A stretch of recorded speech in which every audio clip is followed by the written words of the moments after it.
Saludos cordiales, compañeros, compañeras y tutor. Describo a continuación la postura sobre la división social del trabajo entre Marx y Durkheim. En primer lugar, para Durkheim, la división del trabajo es la base del orden social y la cohesión en las sociedades modernas. Para este autor, a medida que las sociedades se vuelven más complejas, la división del trabajo se ve necesaria y genera una solidaridad orgánica que la mantiene unida. Este término, esta categoría de sociedad orgánica, da cuenta del valor que él da a la individualidad. Este autor no mira a la división del trabajo como algo negativo, sino que para él permite precisamente el desarrollo personal y el culto al individuo en las sociedades avanzadas. Por otra parte, Carlos Marx señala que la división del trabajo en la sociedad capitalista es la fuente de explotación y alienación del trabajador, porque esta división del trabajo hace que el trabajador se vuelva mecánico y que se prive de sus capacidades de desarrollarse como individuo. Es decir, al contrario de generarse un desarrollo individual positivo, eh, se le priva de su propia creatividad, lo convierte en una parte de la máquina, reducido a realizar tareas repetitivas y fragmentadas que cohiben su creatividad y su identidad.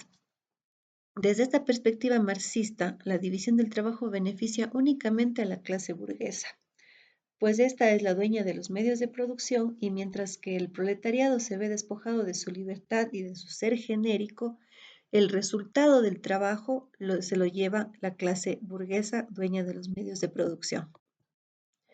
¿En qué es lo que coinciden estos dos autores? En que ambos reconocen la complejidad y especialización del trabajo en las sociedades modernas. Es decir, que esta industria moderna no se desarrollaría sin la división del trabajo.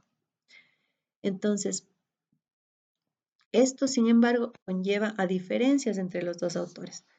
Por un lado, Marx considera la división del trabajo como un mecanismo de explotación, mientras que Durkheim la ve como una fuente de cohesión social.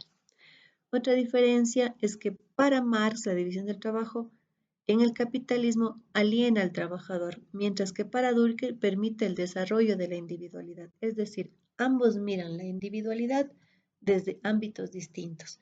No es que para Marx esté mal el desarrollo del individuo, pero lo que él considera es que lejos de ser un desarrollo como individuo, la individualidad que se genera en el capitalismo lo aleja de su ser colectivo y además lo mecaniza y al contrario de generar una mayor identidad como sujeto, lo impulsa a sentirse una parte objetivizada del trabajo.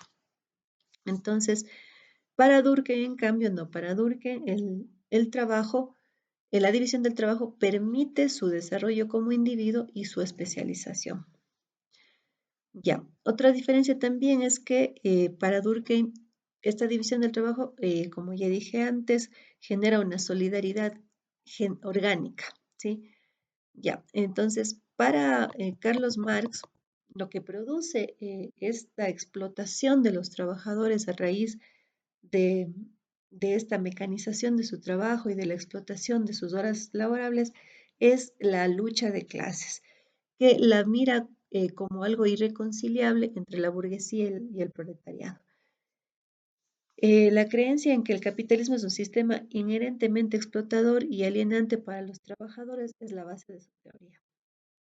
Por ejemplo, en los años de la Revolución Industrial, donde los trabajadores realizaban tareas repetitivas y fragmentarias en la explotación como en minas, fábricas y talleres del siglo XIX, se podía evidenciar, y por hechos históricos, cómo los trabajadores se iban organizando en torno a pretender ser dueños de los medios de producción para lograr recuperar el valor de su trabajo que se generaba en estas fábricas. Para Durkheim, desde la perspectiva teórica de él, la visión era funcionalista sobre la sociedad. La división del trabajo era para él un mecanismo de integración y cohesión social. Eso es lo que plantea la teoría de Durkheim. mantenía la creencia de que la división del trabajo es un fenómeno natural y beneficioso para el desarrollo de las sociedades modernas. Por ejemplo, la creciente especialización y diferenciación de roles en las sociedades industrializadas, la interdependencia funcional entre diferentes profesionales y la especialización de sectores económicos en las economías modernas eran algunas de las ventajas que él observaba en torno a la división del trabajo.